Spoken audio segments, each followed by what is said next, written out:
तो दोस्तों स्वागत है आपका एक और नए वीडियो में, जहां हम कवर करने वाले हैं इंडिया वर्सेस श्रीलंका वुमेन का जो नेक्स्ट मैच होने वाला है। ठीक है, देखो इस मैच में लास्ट मैच इंडिया जीत के आ रही है, वहीं श्रीलंका अपना लास्ट मैच हार के आ रही है।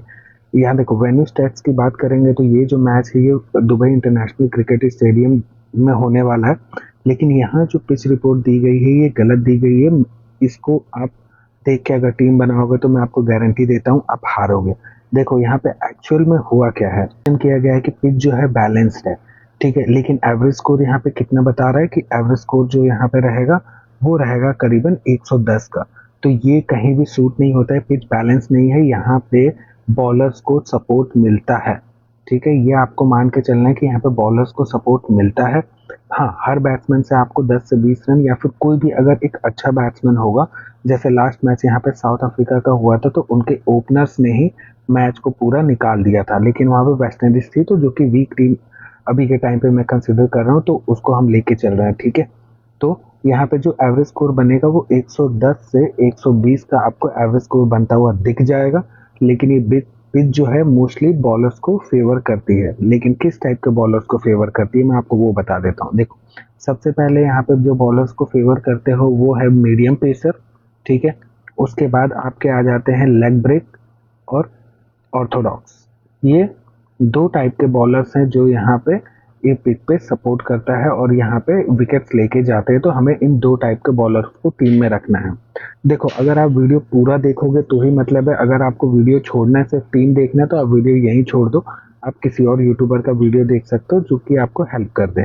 ठीक है, चलो यहाँ पे विकेट्स की बात कर लेते तो विकेट डिस्ट्रीब्यूशन में आप देखोगे पेसर्स ने 27 लिया, स्पिनर्स ने 7 विकेट लिया। ये लास्ट 5 मैच का रिकॉर्ड है, लेकिन आप अभी हिस्ट्री उठा के देखोगे तो लास्ट 5 मैचेस में क्या हुआ है, जो वर्ल्ड कप के मैचेस है वहां पे आप देखोगे कि अरुंधति रेड्डी ने 3 विकेट निकाले थे, ताहू ने यहाँ पे आई थिंक 3 से 4 विकेट निकाले। ठीक है, फिर हम यहाँ पे फ्लेचर की बात कर लेंगे तो फ्लेचर ने यहाँ पे 4 विकेट निकाले। तो ये जो सारे बॉलर्स हैं ये कौन है, पेसर्स हैं। ठीक है, यहीं पे अगर हम दूसरे बॉलर्स की बात करें जिन्होंने 3 विकेट निकाले हैं, 2 विकेट निकाले हैं, वो कौन से टाइप के बॉलर हैं, वो ऑर्थोडॉक्स बॉलर्स है। ठीक है, अगर आपको डाउट भी होगा कि मैं शायद गलत बोल रहा हूँ तो मैं आपको वो भी दिखा देता हूँ। अगर आप यहाँ पे देखोगे तो देखो अरुंधति रेड्डी ने यहाँ पे 4 विकेट निकाले, मलाबा ने 4 विकेट, ये ऑर्थोडॉक्स है, मेयर ने 4 विकेट निकाले, फ्लेचर ने 3 विकेट निकाले, ताहू ने 3 विकेट निकाले हैं, रेणुका सिंह ठाकुर ने 3 विकेट निकाले हैं। ये सब यहाँ पे पेसर्स हैं।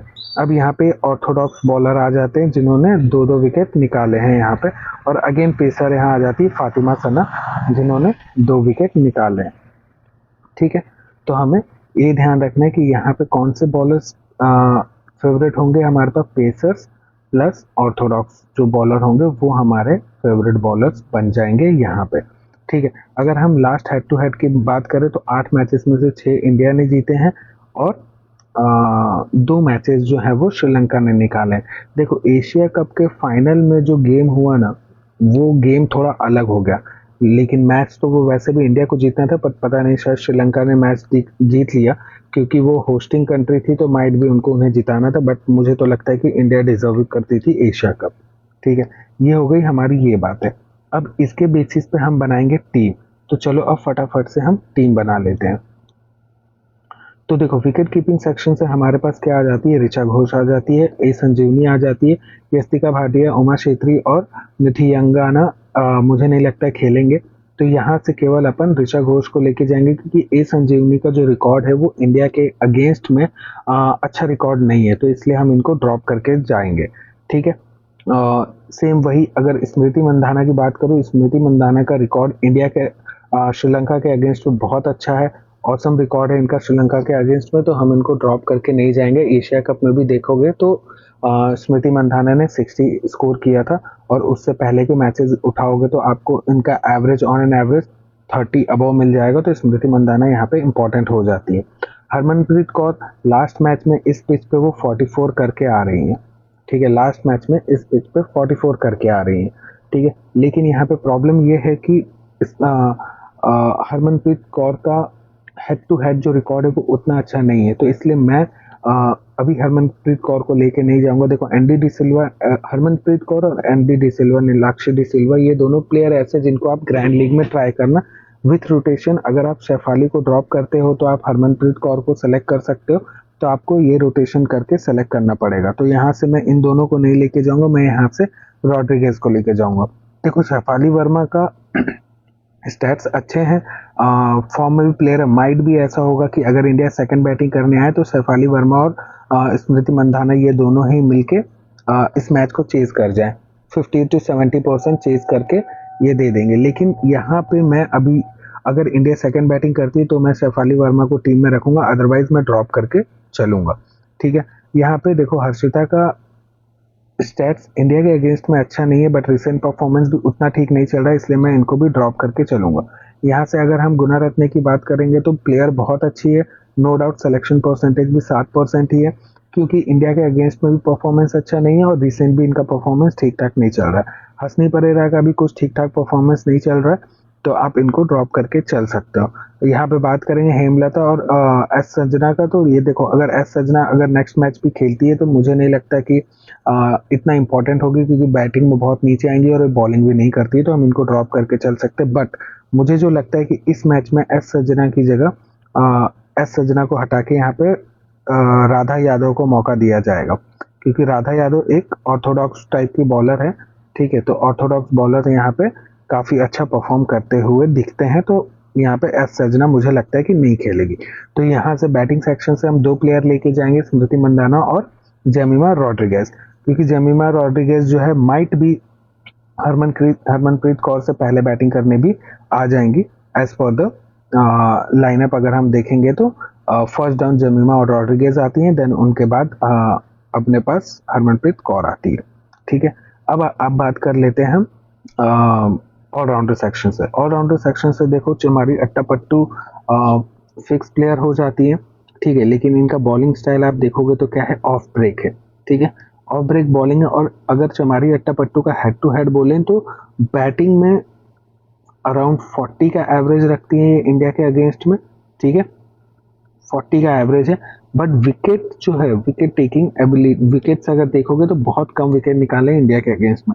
तो आप इनको अगर टीम में रख रहे हो तो एज ए बैट्समैन रखो। बॉलिंग से मुझे नहीं लगता कि उतना कुछ अच्छा दे पाएंगे, तो इसलिए मैं इनको as a captain vice captain नहीं सोच रहा हूँ, बट हम टीम में रख के चलेंगे। दीप्ति शर्मा की अगर बात करूँ तो दीप्ति शर्मा अगेन एक इंपॉर्टेंट पिक हो जाती है, लेकिन यहाँ पे मैं सीबीसी की कंटेंडर फिर से नहीं बनाऊंगा। देखो आपके अगेंस्ट में जितनी भी टीमें आएंगी ना, उसमें चमारी अट्टापट्टू आपको कैप्टन मिल सकती हैं। ठीक है, और दीप्ति शर्मा वाइस कैप्टन मिल सकती है, लेकिन इस पिच पे मुझे नहीं लगता कि ये दोनों उतना कुछ खास करने वाली हैं। हाँ, आप इनको टीम में जरूर रखना, क्योंकि बैटिंग बॉलिंग से कुछ पॉइंट्स दे सकते हैं। मान लो चमारी अट्टापट्टू ने आपको 20 पॉइंट बैटिंग से दे दिया, प्लस 1 विकेट निकाल लिया, तो आपको 25 पॉइंट यहाँ से हो गया, तो अराउंड 45 पॉइंट आपको दे देगी, तो आपके ड्रीम टीम में आ सकती है। ठीक है, वहीं से पूजा वस्त्रकर की बात करेंगे तो ये खेलेंगी नहीं खेलेंगी अभी डाउटफुल है। देखो कविशा दिलहारी यहाँ से इंपॉर्टेंट हो जाती है, क्योंकि बैटिंग में भी बहुत ऊपर आती है, और ये इनका बॉलिंग स्टाइल लेकिन ऑफ ब्रेक है, बट ये बैटिंग और बॉलिंग दोनों से पॉइंट दे सकती है। सेम 30 से 40 पॉइंट देंगे, ड्रीम टीम में आ जाएंगी, तो इनको लेके चलना। अब देखो यहाँ पे मैं एक प्रिडिक्शन ये कर रहा हूँ, एक रचना अगर खेलती है तो इनको अपनी टीम में मस्ट हैव पिक है, रख ही लेना। क्यों रख लेना, क्योंकि इंडिया के अगेंस्ट में हेड टू हेड में परफॉर्मेंस बहुत तगड़ा है। ठीक है, बहुत तगड़ा परफॉर्मेंस करके आई है, और रिसेंट भी अगर इनका परफॉर्मेंस देखोगे तो बहुत ही ऑसम परफॉर्मेंस है। ठीक है, और इस पिच पे, और ये 2 प्लस पॉइंट हो गए। थर्ड प्लस पॉइंट, ये right arm fast medium bowler है, और मैंने क्या बताया था, ये पिच इस टाइप के बॉलर को सपोर्ट करती है, तो हमें यहाँ पे अमा कचना को लेके चलना है अगर ये खेलती हैं तो।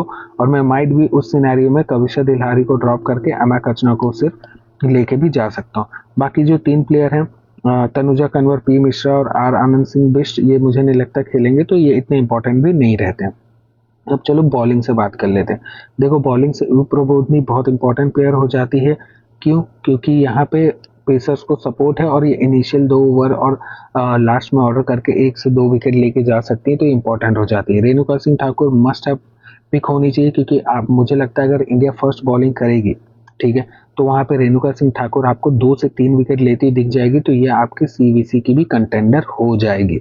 यहीं पे सुगंधिका कुमारी को अगर देखें तो देखो बहुत अभी करंटली बहुत अच्छे फॉर्म में चल रही है, तो ये मस्ट हैव पिक हो जाती है। और अगर हम इनका बॉलिंग स्टाइल भी देखेंगे तो ये क्या है, लेफ्ट आर्म ऑर्थोडॉक्स, ठीक है। और मैंने क्या बताया, ऑर्थोडॉक्स बॉलर जो है इस पिच पे बहुत इंपॉर्टेंट हो जाते हैं, तो आप इन्हें as a trump player CVC GL में जरूर ट्राई करना, ठीक है। देखो राधा यादव को हम यहाँ से देखेंगे, राधा यादव अगर खेलती है तो मैं इनको अपनी टीम में मस्टली पिक करूंगा, क्योंकि हेड टू हेड रिकॉर्ड भी बहुत अच्छा है और रिसेंट परफॉर्मेंस भी बहुत अच्छा है। मुझे पता नहीं क्यों फर्स्ट और सेकंड मैच में राधा यादव को नहीं खिला रहे हैं, ठीक है, बट इनको खिलाना चाहिए और ये मुझे लगता है कि इस मैच में जरूर खेलेंगी और अच्छा खासा परफॉर्म करके दे सकती है, ठीक है। अब यहाँ पे बात कर लेंगे प्रियदर्शनी फर्नांडो की। देखो ये भी प्लेयर बहुत अच्छी है और बॉल इंडिया के अगेंस्ट में भी ठीक ठाक परफॉर्मेंस किया हुआ है। और ब्रेक बॉलर है तो हम उतना ज़्यादा नहीं करेंगे और हम ड्रॉप करके चल सकते हैं। श्रियंका पाटिल की मैं बात करूंगा तो देखो श्रियंका पाटिल भी ऑफ ब्रेक बॉलर है। लास्ट मैच में हालांकि इनको 2 विकेट मिले थे, 2 विकेट लास्ट मैच में मिले थे, 46 पॉइंट दिया था इन्होंने, ठीक है। ऑन एन एवरेज 46 पॉइंट है, लास्ट मैच में 72 पॉइंट दिया था इन्होंने, उससे पहले वाले मैच में 20 पॉइंट दिया था, बट मुझे नहीं लगता है इस मैच में उतनी ज़्यादा इंपॉर्टेंट होंगी। अगर राधा यादव नहीं खेलती हैं तो मैं इनके साथ जाऊंगा, अगर राधा यादव नहीं खेलती है तो श्रियंका पाटिल को मैं सेलेक्ट करूंगा, अदरवाइज मैं श्रियंका पाटिल को भी ड्रॉप करके जा सकता हूँ, ठीक है। तो यहाँ से श्रियंका पाटिल इंपॉर्टेंट हो जाएंगे। यहाँ पे बात करेंगे कुला सूर्या, उतना कुछ खास परफॉर्मेंस नहीं है, ड्रॉप करके चल सकते हो। यहाँ पे देखो एक बॉलर और है रणवीरा, ठीक है, ये और slow left arm Orthodox bowler है और इंडिया के अगेंस्ट में हेड टू हेड में बहुत अच्छा परफॉर्मेंस है, तो ये आपके लिए जीएल के लिए ट्रम्प हो जाएंगे, ठीक है। जीएल के लिए एज ए ट्रम्प ट्राई करना आपको ये अच्छा खासा रैंक बना के दे सकती है, ठीक है। Arundhati Reddy must have pick हो जाती है क्योंकि इस पिच पे ऑलरेडी इसने 3 विकेट निकाल दिए हैं, ठीक है। और मुझे लगता है कि इस मैच में काफ़ी अच्छा परफॉर्म करेगी और विकेट निकालते हुए दिखेगी आपको, तो आप अरुंधति रेड्डी को भी टीम में लेके जाना। देखो एक और ट्रम्प प्लेयर यहाँ से मिल जाती है हमें, गिम्हानी। गिम्हानी अगर खेलती है तो टीम में रखना, ड्रॉप मत करना। जीएल में तो मस्ट हैव ट्राई करना क्योंकि slow left arm China man है और इंडिया के अगेंस्ट में अगर अब मैं बात करूं इंडिया के अगेंस्ट में हेड टू हेड में बहुत ही अच्छा परफॉर्मेंस है, तो यहाँ से गिम्हानी को भी हम लेके जा सकते हैं। तो देखो यहाँ से हमारे पास बॉलिंग सेक्शन में प्रबोधनी हो जाएगी, रेणुका सिंह ठाकुर हो जाएगी, सुगंधिका कुमारी, श्रियंका पाटिल और अरुंधति रेड्डी। तो ये कुछ हमारी टीम रहने वाली, जो कि विकेट कीपिंग सेक्शन से मनीषा घोष, बैटिंग सेक्शन से स्मृति मंदाना और रॉड्रिगेज, ठीक है। यहाँ पे चमारी अट्टापट्टू, दीप्ति शर्मा और दिल्हारी, प्रबोधनी, रेणुका सिंह ठाकुर, एस कुमारी, श्रियंका पाटिल और अरुंधति रेड्डी, ये हमारी कुछ टीम रहने वाली है। अब यहाँ पे अगर हम बात करेंगे कैप्टन वाइस कैप्टन की, तो देखो मुझे लगता है कि इस पिच पे पेसर्स काफ़ी अच्छा परफॉर्म करेंगे और स्मृति मंदाना का काफ़ी अच्छा रिकॉर्ड है, तो मैं स्मृति मंदाना को यहाँ पे एज ए कैप्टन लेके जाने वाला हूँ। और आप देखोगे कि चमारी अट्टापट्टू 46% कैप्टन लेके आ रहे हैं लोग और 16% वीसी। ये आपकी टीम नए स्मॉल लीग में आपको सीवीसी मिलेगी, लेकिन मैं आपको यहाँ पे डिफरेंट पिक दे रहा हूँ, क्या स्मृति मंदाना को एज ए कैप्टन, और जो भी मेरी फाइनल टीम होगी वो आपको टेलीग्राम चैनल पे मिल जाएगी, तो वो ज्वाइन कर लेना, ठीक है। अब मैं बात करूंगा वाइस कैप्टन की, तो देखो वाइस कैप्टन का ना मैं रोटेशन कर सकता हूँ। यहाँ से मैं अरुंधति रेड्डी को एज ए वाइस कैप्टन लेके जा सकता हूँ या फिर मैं रेणुका सिंह ठाकुर को लेके जा सकता हूँ। जैसे भी इंडिया बॉलिंग करती है, अगर फर्स्ट बॉलिंग करती है, सेकंड बॉलिंग करती है, तो उस कंडीशन पे मैं लेके जाऊंगा। तो इसके लिए आपको मेरा टेलीग्राम चैनल ज्वाइन करना होगा, वहाँ पे मेरी फाइनल टीम आपको मिल जाएगी, ठीक है। और उसके बाद यहाँ पे मैं श्रियंका पाटिल के साथ भी मैं रिस्क ले सकता हूँ क्योंकि लास्ट मैच में 2 विकेट लिए थे, बट अभी अगर राधा यादव खेलती हैं तो मैं उनको एज अ वाइस कैप्टन लेके जा सकता हूँ। तो अभी के लिए हमारी जो वाइस कैप्टन होगी वो होगी रेणुका सिंह ठाकुर, क्योंकि मुझे लगता है इनिशियल ओवर में ये आपको 2 से 3 विकेट लेती हुई दिख जाएगी। तो ये कुछ रहेगी मेरी फाइनल टीम और इसी में मैं कैप्टन वाइस कैप्टन का रोटेशन करके, और जो मैंने आपको ट्रम्प प्लेयर्स बताए